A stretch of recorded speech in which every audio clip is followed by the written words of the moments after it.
ಬೇಡಿದವರಿಗೆ ಬೇಡಿದ ವರವನ್ನು ಕೊಡುವಂತ ಕಾಮನ್ ದೇವರು ಸಕಲ ಭಕ್ತರ ಇಷ್ಟಾರ್ಥಗಳನ್ನ ಪೂರೈಸ್ತಾ ಬಂದಿದ್ದಾನೆ ಈವರೆಗೆ.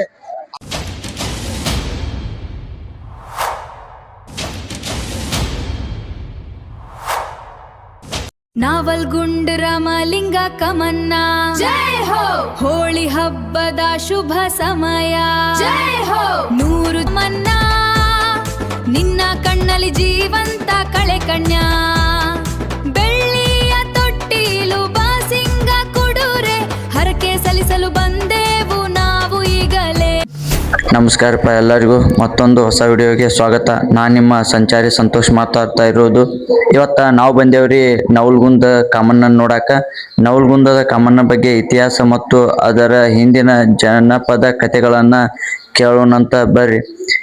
ಆದರೆ ಈ ಕ್ಷೇತ್ರದಲ್ಲಿ ಹೋಳಿ ಹಬ್ಬದಂದು ದಹನವಾದ ಕಾಮಣ್ಣ ಯುಗಾದಿಯಂದು ಮರುಹುಟ್ಟನ್ನ ಪಡೆಯುತ್ತಾನಂತೆ.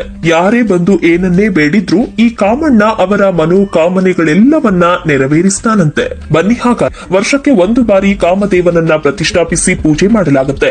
ನವಲಗುಂದದಲ್ಲಿ ಕಾಮಣ್ಣನಿಗೆಂದೇ ಮುಡಿಪಾಗಿರುವ ಅಪರೂಪದ ದೇವಾಲಯವಿದ್ದು ಈ ಕ್ಷೇತ್ರದಲ್ಲಿರುವ ಕಾಮಣ್ಣನನ್ನ ರಾಮಲಿಂಗ ಕಾಮಣ್ಣ ಎಂದೇ ಕರೆಯಲಾಗುತ್ತೆ. ಹೋಳಿ ಹಬ್ಬದ ದಿನ ಈ ದೇಗುಲದಲ್ಲಿ ಕಾಮಣ್ಣನನ್ನ ಪ್ರತಿಷ್ಠಾಪಿಸಿ ಪೂಜಿಸಲಾಗ್ತಾ ಇದ್ದು ಹಳದಿ ಬಣ್ಣದ ಮುಖವನ್ನ ಹೊತ್ತು ಕಾಮಣ್ಣ ತನ್ನ ಬಳಿ ಬರುವ ಭಕ್ತರಿಗೆ ದರ್ಶನವನ್ನ ನೀಡುತ್ತಿದ್ದಾನೆ. ಭಕ್ತರ ಮನೋಕಾಮನೆಗಳು ಏನೇ ಇರಲಿ ಅವುಗಳನ್ನ ಇಲ್ಲಿರುವ ಕಾಮಣ್ಣ ಶೀಘ್ರವಾಗಿ ನೆರವೇರಿಸುತ್ತಾನೆ ಎಂದು ಹೇಳಲಾಗುತ್ತೆ.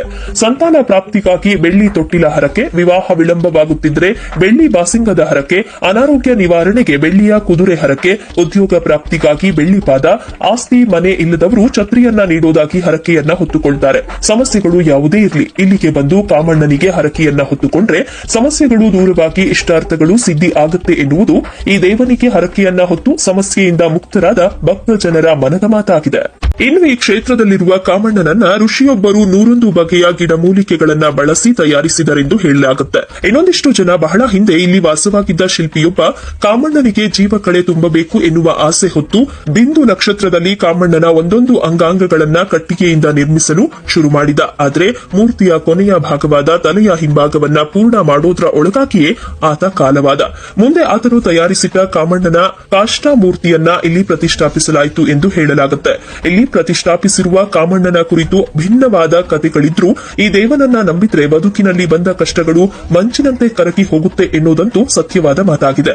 ಹೀಗಾಗಿಯೇ ಪ್ರತಿ ವರ್ಷ ಈ ಕ್ಷೇತ್ರಕ್ಕೆ ಭೇಟಿ ನೀಡುವ ಭಕ್ತರ ಸಂಖ್ಯೆ ವರ್ಷದಿಂದ ವರ್ಷಕ್ಕೆ ಹೆಚ್ಚಾಗ್ತಾ ಇರೋದು ಇಲ್ಲಿರುವ ಕಾಮಣ್ಣನ ಮಹಿಮೆಗೆ ಹಿಡಿದ ಕೈಗನ್ನಡಿಯಾಗಿದೆ. ಇವಿಷ್ಟು ಸಂಗತಿಗಳು ಮಾತ್ರವಲ್ಲದೆ ಹೋಳಿ ಹುಣ್ಣಿಮೆಗೂ ಮುನ್ನ ಬರುವ ಏಕಾದಶಿಯಂದು ಕಾಮಣ್ಣನನ್ನ ನಿಂತ ಭಂಗಿಯಲ್ಲಿ ಪ್ರತಿಷ್ಠಾಪಿಸಿ ಪೂಜಿಸಲಾಗುತ್ತೆ. ದ್ವಾದಶಿಯ ದಿನದಿಂದ ಭಕ್ತರಿಗೆ ದರ್ಶನವನ್ನ ನೀಡುವ ಇಲ್ಲಿನ ಕಾಮಣ್ಣನು ಯುಗಾದಿಯ ಮರುದಿನ ಬರುವ ಪ್ರತಿಪದೆಯಂದು ಮರುಹುಟ್ಟನ್ನ ಪಡೆದು ಕುಳಿತ ಭಂಗಿಯಲ್ಲಿ ಭಕ್ತರಿಗೆ ದರ್ಶನವನ್ನ ನೀಡುತ್ತಾನೆ. ಹೋಳಿ ಹುಣ್ಣಿಮೆಯಂದು ಲಕ್ಷಾಂತರ ಜನರು ಈ ಕ್ಷೇತ್ರಕ್ಕೆ ಆಗಮಿಸಿ ಕಾಮಣ್ಣನಿಗೆ ನಮಿಸಿ ತಮ್ಮ ಹರಕೆಯನ್ನ ತೀರಿಸಿಕೊಳ್ತಾರೆ. ನಿಲಯಕ್ಕೆ ಬಂದೇವಿ. ಇಲ್ಲಿ 24 ತಾಸು ಅಂದ್ರೆ 5 ದಿನಾನು ಮುಂಜಾನೆಯಿಂದ ರಾತ್ರಿ ಹಗಲಿ ರಾತ್ರಿ 24x7 ಅನ್ನ ಪ್ರಸಾದ ಇರ್ತೈತಿ. ಎಲ್ಲ ಅನ್ನ ಎಷ್ಟು ಕ್ವಿಂಟಲ್ ಮಾಡ್ತಾರೆ, ಎಷ್ಟು ಪ್ಯಾಕೆಟ್ ಹಾಕ್ತಾರೆ ಕೇಳೋಣಂತ ಬರ್ರಿ. ಅಣ್ಣ ನಮಸ್ಕಾರ. ನಿಮ್ ಹೆಸರೇನ್ರಿ? ಹೆಸರು ಬಸವರಾಜ್ ಚಕ್ರಸಾಲೆ ಅಂತ, ನವಲಗುಂದದವರು. ರಾಮಲಿಂಗ ಕಾಮಣ್ಣ ಭಕ್ತರು. ನಾವು ಇಲ್ಲೇ ನವಲಗುಂದದಲ್ಲಿ ಸುಮಾರಾಗಿ ಒಂದು 40 ವರ್ಷದಿಂದ ವಾಸವಾಗಿದ್ದೇವೆ. ಸುಮಾರು ದಿವಸಗಳಿಂದ ರಾಮಲಿಂಗೇಶ್ವರ ಕಾಮ ಅಂದ್ರೆ ಸುಪ್ರಸಿದ್ಧವಾಗಿರುವಂತಹದ್ದು, ಐತಿಹಾಸಿಕವಾದಂತ ರಾಮಲಿಂಗೇಶ್ವರ ಕಾಮಣ್ಣ. ಕಾಮಧೇನು ಅಂತ ಹೇಳಿದ್ರು ಸಹ ತಪ್ಪಾಗಲಿಕ್ಕಿಲ್ಲ. ಬೇಡಿದವರಿಗೆ ಬೇಡಿದ ವರವನ್ನು ಕೊಡುವಂತ ಕಾಮಣ್ಣ ದೇವರು ಸಕಲ ಭಕ್ತರ ಇಷ್ಟಾರ್ಥಗಳನ್ನ ಪೂರೈಸ್ತಾ ಬಂದಿದ್ದಾನೆ ಈವರೆಗೆ. ಆ ಒಂದು ನಂಬಿಕೆಯಿಂದ ಪ್ರತಿ ವರ್ಷನೂ ಲಕ್ಷ ಜನ ಹೆಚ್ಚಾಗ್ತಾ ಇದೆ. ಸಾವಿರ ಜನ ಅಲ್ಲ, ಪ್ರತಿ ವರ್ಷ ಹೆಚ್ಚಾಗೋದು. ಲಕ್ಷಾಂತರ ಜನ ವರ್ಷದಿಂದ ವರ್ಷಕ್ಕೆ ಹೆಚ್ಚಾಕೋತನ ಬಂದದ.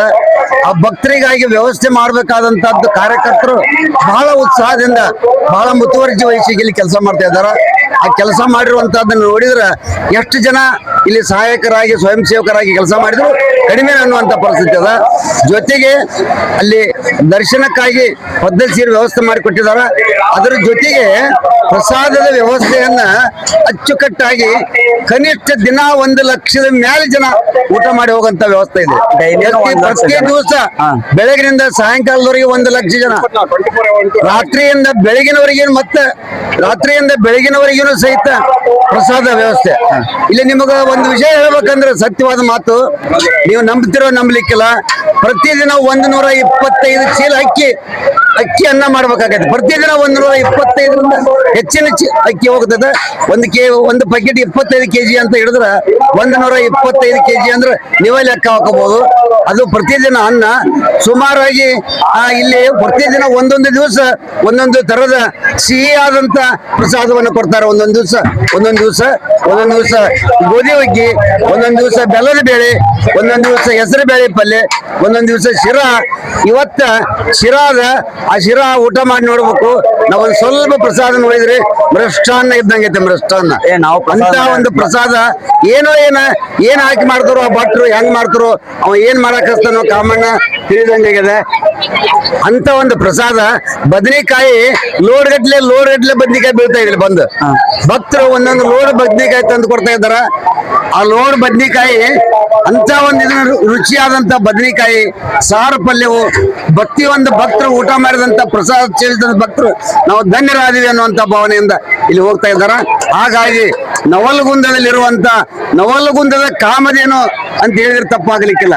ನವಲಗುಂದದ ಕಾಮಧೇನು ಅವನು ಅವನ ಪ್ರವಾಡ ಯಾವ ರೀತಿ ನಡೀತಿದ್ದ ನಡೆಸಿಕೊಟ್ಟಿದಾನ.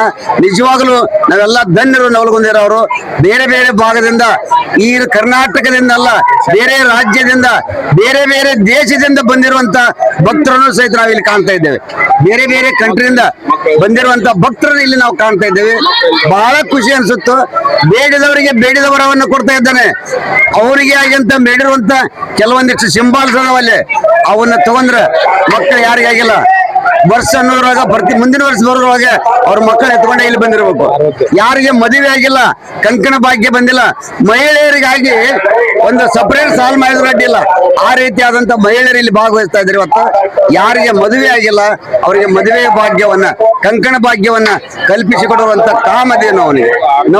ನೌಕರಿ ಇಲ್ಲದಂತವ್ರಿಗೆ ಆ ಒಂದು ಮೂರ್ತಿ ಅದ, ಆ ಪಾದ ಅದ, ಅದನ್ನ ತಗೊಂಡು ಹೋದ್ರು ಅಂತಂದ್ರೆ ಒಂದು ವರ್ಷ ಪೂಜೆ ಮಾಡೋದ್ರೊಳಗ ಸಾಧ್ಯತೆ ಪ್ರಕಾರ ಆ ದೇವರು ಏನು ಕರುಣೆ ಮಾಡ್ತಾನೋ ಏನೋ ಅವ್ರಿಗೆ ನೌಕರಿಯನ್ನು ಸಿಗುವಂತ ಭಾಗ್ಯ ಇವತ್ತು ಸಿಕ್ಕಿದೆ.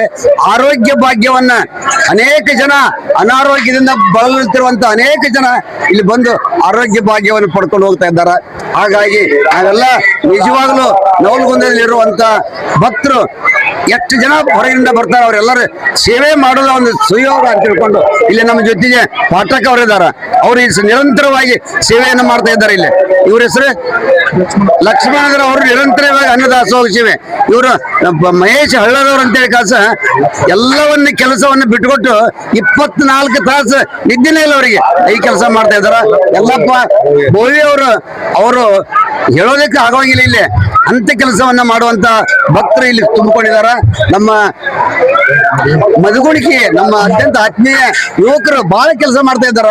ಇಲ್ಲೆಲ್ಲ ಇದಾರೆ ಇವರೆಲ್ಲರೂ. ಕರೆ ಹೇಳ್ಬೇಕಂದ್ರೆ ನಾವು ಸುಳ್ಳು ಮಾತಾಡ್ತಾ ಇದ್ದೀವಿ. ಕೆಲಸ ಮಾಡೋರು ಇವರೆಲ್ಲರೂ ನೋಡ್ರಿ, ನೀವೆಲ್ಲ ನಿಂತ್ಕೊಂಡಿದ್ರಲ್ಲಿ ಈ ರೀತಿ ಕೆಲಸ ಮಾಡುವಂತ 10 ಜನ ಕೆಲಸ ಮಾಡ್ತಾ ಇದೆ. ಇಲ್ಲಿ ನೋಡ್ರಿ, ಊಟಕ್ಕಾಗಿ ಪಾಳೆ ನೋಡ್ರಿ, ಕ್ಯೂ ನೋಡ್ರಿ, ಎಷ್ಟು ಸಿಸ್ಟಮೆಟಿಕ್ ಆಗಿ ಎಷ್ಟೊಂದು ಚಂದಾಗಿ ಅವರ ಆ ಕ್ಯೂದೊಳಗೆ ನಿಂತ್ಕೊಂಡು ಪ್ರಸಾದವನ್ನು ಸೇವೆಯನ್ನು ಹೋಗ್ತಾ ಇದ್ದಾರೆ. ಹಾಗಾಗಿ ಎಲ್ಲ ಭಕ್ತರಲ್ಲಿ ಒಂದು ವಿನಂತಿ ಏನ್ ಮಾಡ್ಕೋತೀವಿ, ಶಾಂತತೆಯನ್ನು ಕಾಪಾಡ್ಕೋಬೇಕು. ಎಷ್ಟು ಗದ್ದಲ ಆದ್ರೂ ಸಹಿತ ಆ ಗದ್ದಲದಲ್ಲಿ ನಾವು ಎಷ್ಟು ಸಹಕಾರ ಕೊಟ್ಟು ಹೋಗ್ತೀರಿ, ಅದು ನಮಗೂ ಒಳ್ಳೇದು, ನಿಮಗೂ ಒಳ್ಳೇದು ಅನ್ನುವಂತ ಮನವಿಯನ್ನ ನಾನು ಇಲ್ಲಿ ಮಾಡ್ಕೊಡ್ತೇವೆ. ನಾವು ರಾಮದುರ್ಲಿಂದ ಬಂದೀವ್ರಿ. ಇಲ್ಲಿ ರಾಮಲಿಂಗೇಶ್ವರ ದೇವಸ್ಥಾನಕ್ಕ ಇದ ಪ್ರಥಮ ಬಾರಿ ನಾವು ಬಂದಿದ್ದ ದರ್ಶನಕ್ಕೆ ಅಂತ ಹೇಳಿ. ನಾವು ನೋಡಿವ್ರಿ ಇಷ್ಟು ಜನಸಾಗರ ನಾವು ಇಲ್ಲಿ ಕೂರ್ದದ ಅಂತ ಹೇಳಿ ಅನ್ಕೊಂಡಿರ್ಲಿಲ್ಲ. ಯಾಕಂದ್ರೆ ಊಹೇನು ಇರ್ಲಿಲ್ಲ ನಮ್ದು ಇಷ್ಟು ಜನ ಇರುತ್ತಂತೇಳಿ. ನಾವು ಭಕ್ತರ ಕೆಲವೊಬ್ರು ಮಾತು ಕೇಳಿ ಇಲ್ಲಿ ಒಂದ್ಸರಿ ದರ್ಶನ ಮಾಡ್ಕೊಂಡು ನಾವು ಹೋಗ್ಬೇಕಂತೇಳಿ ಅಲ್ಲಿಂದ ಬಂದೀವಿ. ಬಹಳ ಚಂದ ಅಚ್ಚುಕಟ್ಟಾಗಿ ಎಲ್ಲಾನು ನಿರ್ವಹಿಸ್ತಾ ಇದಾರ. ಬಹಳ ಸಂತೋಷ ಅನ್ಸಾತದ್ರಿ ನಮಗೂ ನೋಡಿ. ಆರಾಮಾಗಿ ದರ್ಶನನೂ ಆತು. ಹಂಗಾಗಿ ನಮ್ಗೆ ಬಹಳ ಖುಷಿ ಅನ್ಸಾತದ್ರಿ.